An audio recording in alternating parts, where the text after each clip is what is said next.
We are back on Healthcare Experience Matters. Joining us today is Laura Orr. She's the CEO of Forward Governance Consulting, and of course, Katie Owens, president of the Healthcare Experience Foundation. Both join us today for a chat about their recent article that actually came out in the American Hospital Association's Trustee Insights publication, and it was called The Board's Role in Care Experience. So we will link to that article in its entirety in the description of this podcast. And I want to kick things off here by both of you just briefly introducing yourself, and then we'll go into a little high level overview of the article. Katie, let's start with you.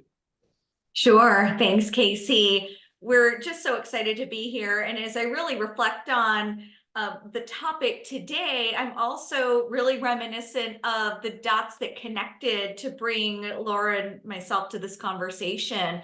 We've had the opportunity to collaborate now, Laura. I'm thinking well over probably the last 18 years in so many different capacities, and just have the deepest respect for your expertise in healthcare, and in particular, over the last many years, really your national leadership in governance, and to be able to tag your experience with helping boards across healthcare, and then our work bringing healthcare experience improvement strategies together. It's just such a blend of both of our organizations' expertise. So thank you for the opportunity to collaborate on this article together. Thank you. I am so thrilled to be back with both of you. And I don't think I could say it any better, Katie, than you already did. So such a pleasure to collaborate once again on this article. As Casey said, I'm the CEO of Forward Consulting. We do a few things. We do nonprofit board governance work, helping boards be the most effective they can be. We do strategic planning and executive coaching. But today really focused on board excellence and how we utilize that to increase the overall healthcare experience. So thank you both. Yeah. And Laura, let me direct the first question to you. Can you just give our listeners kind of just a high level overview of what the article was about? I'd be happy to. Thank you. So when we think about healthcare experience today, we really wanted to focus on the broad continuum. So we thought about patient experience, the patient family's experience, staff experience, provider experience. So really thinking about that in a very broad brush way. And when you think about healthcare boards today, there is so much complexity that board members are wrestling with, that executive teams are wrestling with. And we just wanted to take a moment and say, let's step back as boards and make sure we're also focusing on the overall healthcare experience, which is so incredibly important this day and age, and making sure it's not falling through the cracks at the governance level, because there's so much power that the board can help drive in healthcare experience. So we touched on multiple ways of how the board can do that. And Katie, I want to ask you about staff turnover, as that may be a topic very much on the minds of a lot of people in healthcare. So, how can the board address this issue of staff turnover? Sure. Happy to really explore this further. At the end of the day, culture starts at the top of every organization, and how a CEO and the board chair partner together to really influence what does this organization want to be known for? What's their unique value proposition to every employee who joins the organization? What are our strategies to recruit and retain the very best? And how can we role model the culture and really the brand of our organization, so that the team members that we bring in, whose hands we count on to deliver excellent care, feel supported, have the opportunity to participate in a way that's meaningful to them personally and professionally. And we all know healthcare turnover is one of the most prominent topics of board and executive team conversations going into the year. And so how the management team partners with the board to support that culture, to develop their leaders, to retain team members, how to address macroeconomic issues around labor workforce, compensation, competing on culture and employee and physician engagement as a competitive advantage, are all really important collaborations between management and governance. I love that, Katie. And if I could just jump in and add a few things, when I think about individual board members, what I often hear is, well, how can I, as an individual board member, truly impact staff turnover? And there are a couple of like really tangible things that we can think about as well. And some of those are things like making sure board members are lending their voice. You can use internal publications, internal opportunities, just to lend your voice or to be present at an event to make sure that staff and providers know the board members are supporting them. They understand what they're up against in today's world. Being visible can be really important.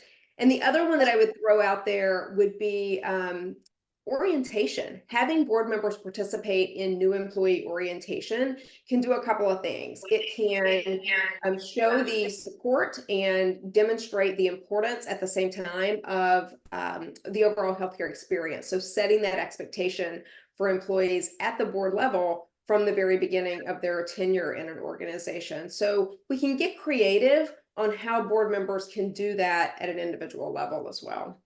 I was just a few weeks ago on site in Houston at Texas Women's Hospital, and it was for physician leadership development, and their chief executive officer, Gina Bamberg, their chief medical officers, Dr. Cindy Selnick, were intentional to invite not only the board chair, but also some board members. And so in a full day session, you have the board chair and board members interacting with medical staff leaders, talking about leadership development, workforce engagement, and just that level of, to your point, Laura, connectedness to the community and really demonstrating, I see you, I hear you, you matter.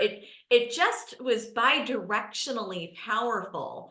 So finding those micro moments really build that connection to why for everyone. I love that. Excellent. Yeah. And Laura, I'm going to direct this next question at you. Tell us about how the board can include patient and staff experiences in the quality plan and how that's kind of tied into the organization's overall success.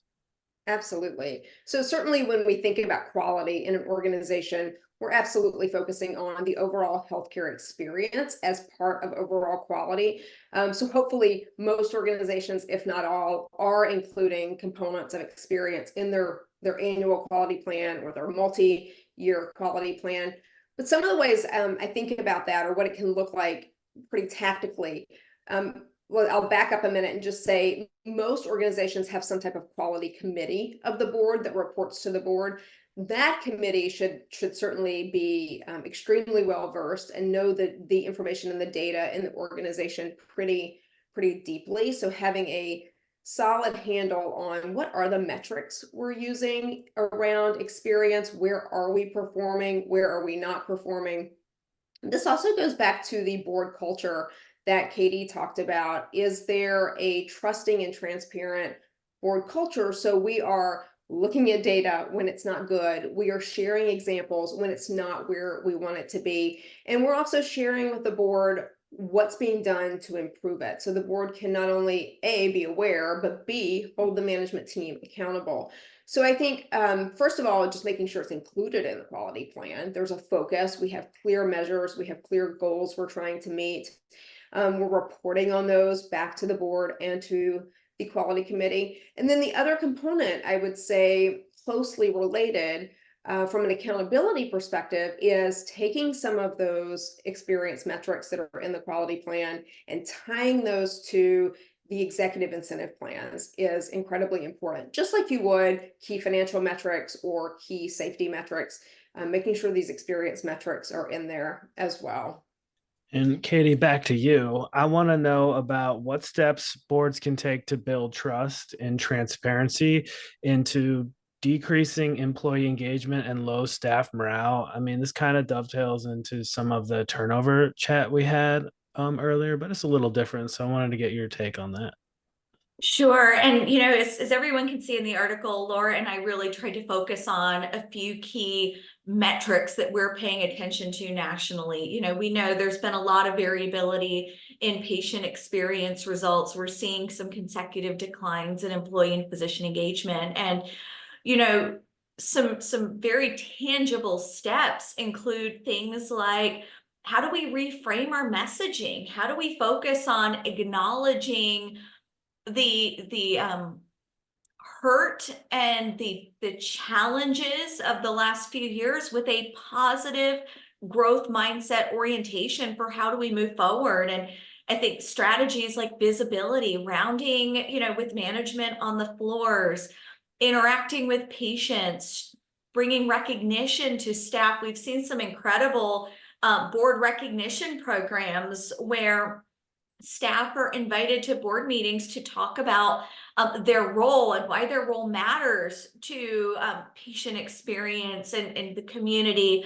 And then establishing recognition programs where the board members recognize leaders, staff, and physicians who are making a difference, are some small steps in it, but yet carry a big wake behind them in terms of creating more positive momentum in organizations.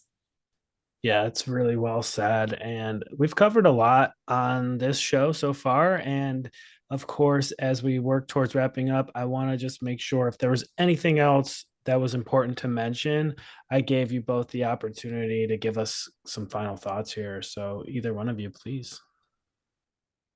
I'm happy to start. We've covered a lot, as you said, but I just think I would reiterate, we know healthcare is more complex than ever. Right now, these volunteer fiduciary board members have a lot on their plate and a lot to focus on. So again, I would just encourage to ensure we are also focusing on the overall healthcare experience, knowing how important it is.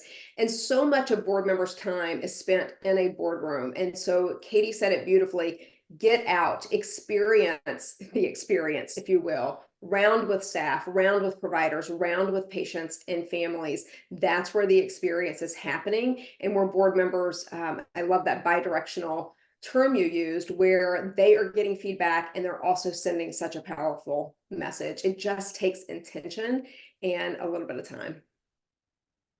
And I think that intentionality can be steps like, building recognition into the board agenda and being strategic on a regular basis to look at these key outcomes and to serve as that collaborator in the eyes and the ears of the community in support of the management team. And what we hope is for everybody that's able to download the article, that everyone walks away, whether you're trustees or management, with some really practical steps to take to support what we know is all an important calling for every one of us. Folks, you've been listening to Laura Orr. She's the CEO of Forward Governance Consulting, and Katie Owens, who is the president of the Healthcare Experience Foundation. We've been talking about their recent article, The Board's Role in Care Experience, that came out in American Hospital Association's Trustee Insights publication. And we really encourage you to read this. So please check out the description in the podcast episode. And thanks again for your time, both of you.